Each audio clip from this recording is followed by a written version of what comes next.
இன்னைக்கு நம்ம ரொம்பவே ஹெல்த்தியான ராகி சேமியா உப்புமா உதிரி உதிரியாக ரொம்பவே சூப்பராக எப்படி செய்கிறதுன்னு பார்க்க போகிறோம். இந்த உப்புமா வந்து ஈஸியாகவே 5 நிமிஷத்தில் நீங்கள் செஞ்சு முடிச்சிடலாங்க. இது சாப்பிட்றதுக்குமே அவ்வளோ ஒரு அருமையான டேஸ்ட்டாக இருக்கும்.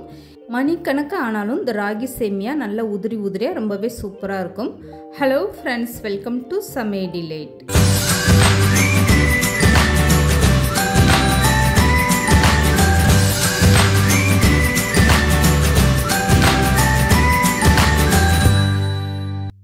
இப்போது ராகி சேமியா உப்புமா செய்கிறதுக்காக நான் இந்த மாதிரி ஒரு பாக்கெட் ராகி சேமியா எடுத்திருக்கேன். இதை வந்து கட் பண்ணிவிட்டு ஒரு அகலமான பாத்திரத்தில் மாற்றிக்கோங்க. இப்போ இந்த சேமியா முங்குற அளவுக்கு தண்ணி சேர்த்துக்கோங்க. தண்ணி சேர்த்து ராகி சேமியாவை நீங்கள் ஊற வைக்கலாம் வேண்டாம். உடனே இந்த மாதிரி ஒரு டைம் பரட்டி விட்டுட்டு இந்த ராகி சேமியாவை தண்ணியிலேருந்து எடுத்து இந்த மாதிரி ஜல்லடையில் சேர்த்துக்கோங்க. ஒரு சிலர் வந்து இந்த ராகி சேமியா 2 நிமிஷம் 3 நிமிஷம் ஊறட்டும்னு ஊற விட்டுருவாங்க. அந்த மாதிரி ஊற விட்டிங்கன்னா உங்களுக்கு சேமியா வந்து உடஞ்சிட்டு வந்துடும். இந்த மாதிரி முழுமையாக வராது. அதனால தண்ணியிலிருந்து உடனே எடுத்துட்டு இந்த மாதிரி நீங்கள் ஜல்லடையில் சேர்த்துக்கோங்க. இப்போ இது வந்து அப்படியே வச்சுருங்க. தண்ணி வடியட்டும். ஒரு 2 நிமிஷம் இந்த மாதிரி நீங்கள் நல்லா தண்ணியை வடிய வச்சுருங்க.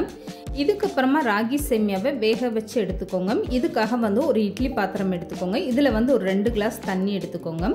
இப்போ வந்து இந்த இட்லி பாத்திரத்தில் இந்த மாதிரி இட்லி துணி விரிச்சிட்டு நீங்கள் தட்டில் அப்படியே கொட்டி வேக வைக்கலாம். அப்படி இல்லைன்னா நீங்கள் லேசாக தட்டில் எண்ணெய் தடவிட்டு கூட இந்த மாதிரி நீங்கள் வேக வச்சுக்கோங்க.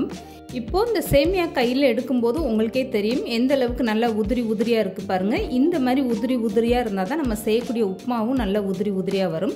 இப்போ வந்து அந்த சேமியாவை அப்படி மூடி போட்டு ஒரு 5 நிமிஷம் வேக வச்சுருங்க. தண்ணி கொதிச்சு 5 நிமிஷம் வெந்தால் போதும். இப்போ 5 நிமிஷத்துக்கு அப்புறம் நான் மூடி ஓப்பன் பண்ணி காட்டுறேன் பாருங்கள். எந்த அளவுக்கு நல்லா அந்த சேமியா உதிரி ரொம்பவே சூப்பராக வெந்து வந்துருச்சு பாருங்க. இந்த மாதிரி நீங்கள் கையில் எடுத்து இப்படி அமுக்கி பார்த்தீங்கன்னா நல்லா வெந்திருக்கிறது தெரியும். 5 நிமிஷம் வந்து போதுமான அளவாக இருக்கும். இப்போ இந்த சேமியாவை அப்படியே ஒரு அகலமான தட்டில் கொட்டி ஆற வச்சிருங்க. வேக வச்ச சேமியாவை உடனே உப்புமா செய்ய போகிறோம் நீங்கள் அப்படியே தட்டோட வச்சுட்டிங்கன்னா அது ஒன்றோட ஒன்று ஒட்டிக்கிட்டு கெட்டியாக ஆரம்பிச்சிடும். அதனால ஒரு தட்டில் கொட்டி உதிரி உதிரியாக எடுத்து ஆற வச்சிருங்க.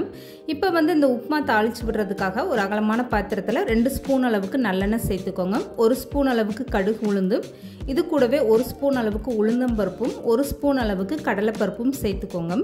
இப்போ இது ரெண்டுமே சேர்ந்து நல்லா செவந்து வரட்டும். அது வரைக்கும் இந்த மாதிரி எண்ணெயில் வறுத்து விட்டுருங்க. இப்போ இது நல்லா செவந்து வந்ததுக்கு அப்புறமா ஒரு பெரிய வெங்காயம் இந்த மாதிரி நல்லா பொடிசாக கட் பண்ணிட்டு சேர்த்துக்கோங்க. ராகி சேமியா இந்த மாதிரி உங்களுக்கு உப்புமா செய்ய விருப்பம் இல்லைன்னா நீங்கள் வேக வச்சு எடுத்ததும் அதில் வந்து சர்க்கரை தேங்காய் பூ சேர்த்துட்டு நீங்கள் இனிப்பாக கூட அந்த மாதிரி சாப்பிடலாம். அதுவுமே நல்லா அருமையான டேஸ்ட்டாக இருக்கும்.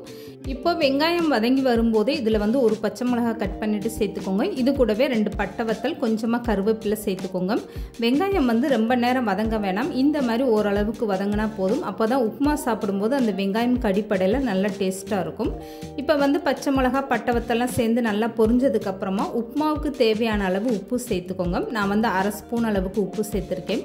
ஒரு பாக்கெட் ராகி சேமியாவுக்கு 1/2 ஸ்பூன் உப்பு வந்து கரெக்டான அளவாக இருக்கும். இப்போ வெங்காயம் நல்லா வதங்கிருச்சு. இந்த நேரத்தில் அடுப்பை கம்ப்ளீட்டாக குறைச்சி வச்சுட்டு எடுத்து வச்சிருக்க ராகி சேமியாவை அப்படியே சேர்த்துக்கோங்க. இப்போ பாருங்கள், ராகி சேமியா உதிரி உதிரியாக ஆறுனதுமே எந்த அளவுக்கு ரொம்ப சூப்பராக இருக்குது பாருங்கள். இப்போ இந்த ராகி சேமியாவில் 2 ஸ்பூன் அளவுக்கு இந்த மாதிரி தண்ணி லேசாக தெளித்து விட்டுக்கோங்க. இப்போ வந்து லேசாக தெளித்து விட்டதுக்கப்புறம் இந்த மாதிரி லைட்டாக இப்படி கலந்து கொடுங்க. இது வந்து எதுக்காகனா ராகி சேமியா நம்ம ஏற்கனவே வேக வச்சு எடுத்துட்டோம். இப்போ வந்து இந்த வெங்காயம் பட்டை வத்தல் இதெல்லாம் சேர்த்துருக்கோம். இதோட உப்பும் சேர்த்துருக்கிறதுனால இது வந்து ராகி சேமியாவோட ஒன்று மிக்ஸ் ஆகுறதுக்கு இந்த மாதிரி 2 ஸ்பூன் தண்ணி சேர்த்தா போதும். தண்ணி சேர்த்துட்டு இந்த மாதிரி லைட்டாக கலந்து கொடுங்க. அந்த தண்ணி நல்லா வத்திரும் உடனே. இதுக்கப்புறமா ஒரு கைப்பிடி அளவுக்கு நீங்கள் தேங்காய் பூ சேர்த்துட்டு இந்த மாதிரி நல்லா கலந்து விட்டுருங்க. அவ்வளோதாங்க. நல்ல உதிரி உதிரியாக அருமையான டேஸ்ட்டில் ரொம்பவே சூப்பரான ராகி சேமியா உப்புமா ரெடி ஆயிடுச்சு பாருங்கள். தேங்காய் பூ தூவுனதுக்கப்புறம் இந்த மாதிரி கலந்து கொடுத்துட்டு ஸ்டவ் ஆஃப் பண்ணிவிட்டு ராகி சேமியாவை எடுத்து வச்சுருங்க. அவ்வளோதாங்க. ரொம்பவே சூப்பரான ராகி சேமியா உப்புமா ரெடி ஆயிடுச்சு.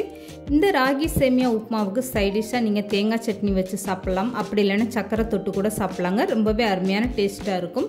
இந்த ராகி சேமியா உப்புமா எவ்வளோ நேரம் ஆனாலுமே நல்ல உதிரி உதிரியாக ரொம்பவே சூப்பராக இருக்கும். 5 நிமிஷத்தில் ஹெல்த்தியான டிஃபன் செய்யணும்னா இந்த மாதிரி நீங்கள் ராகி சேமியா உப்புமா ட்ரை பண்ணி பாருங்கள். அருமையான டேஸ்ட்டாக இருக்கும்.